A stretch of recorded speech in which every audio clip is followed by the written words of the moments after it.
Bullseye Brief author and founder Adam Johnson, along with Flynn Capital Management co-founder Doug Flynn. Good to see you both. Look, we've talked about these tariffs at length, Adam. I'm not terribly worried by them, and it doesn't seem as though the market is terribly worried by them either. Why are they able to kind of not be that concerned? Because it's all about negotiations.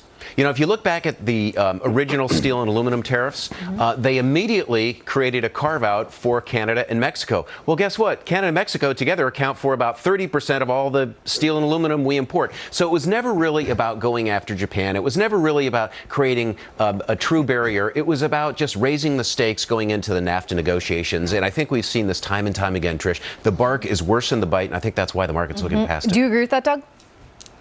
I do. I think we've just watched the chief salesperson for the United States do his thing, and it's all about making the world a safer place and getting a better deal for the United States. That's what this is all about. That's what it's been about from the very beginning, and it's all part of the negotiating process. So ultimately, I agree, is this a good thing? Would you both say that this is a good thing? This is what the U.S. needs to be doing to fight the left This is why we put Donald Trump in office, Trish.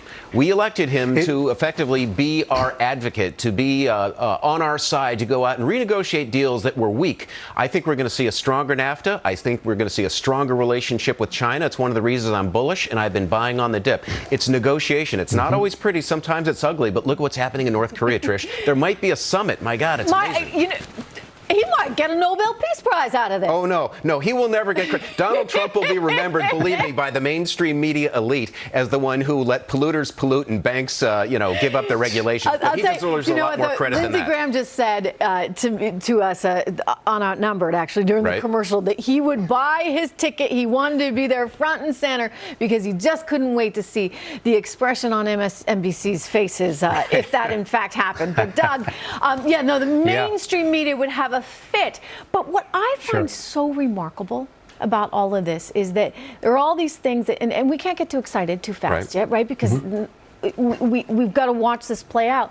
But there were all these things, Doug, that people said was totally impossible. But, we've only had politicians there leading the country. Now you have someone from business. A doer. And I got to say, I think that people, especially entrepreneurs, are wired differently. We, in business, don't take no for an answer. And if you take no for an answer, you're not going to get anywhere as an entrepreneur. That's right. And to expand on that, what you're looking at is the process, and as it plays out, day to day, that's why the market isn't moving anywhere. But when you take a look at the long view, which is what everyone who is in that mindset thinks about, they think about, how do I get to the end game? And so the process is, meandering through, and you see the market meandering. But look, long term, earnings, the outlook is like up 20% this year.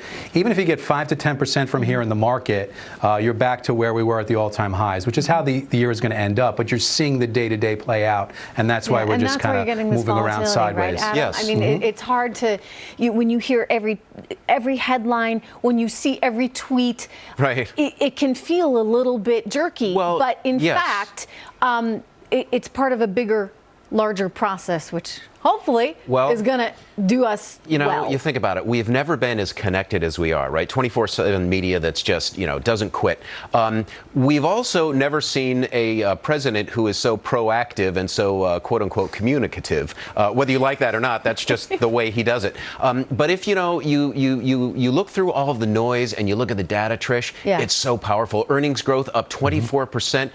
We have 4% employment, the most number of people working ever, making the most amount of money. And by the way, as that money starts circulating around the economy, you're going to see GDP go to 4%. Wow, it's very bullish. It's very bullish. Bullseye Brief, the name of your newsletter. You just told me you got 1,700 new subscribers. So people are reading this thing. Adam's got lots of good ideas. Adam and Doug, thank you so much. Thanks, Trish. Growing calls to end the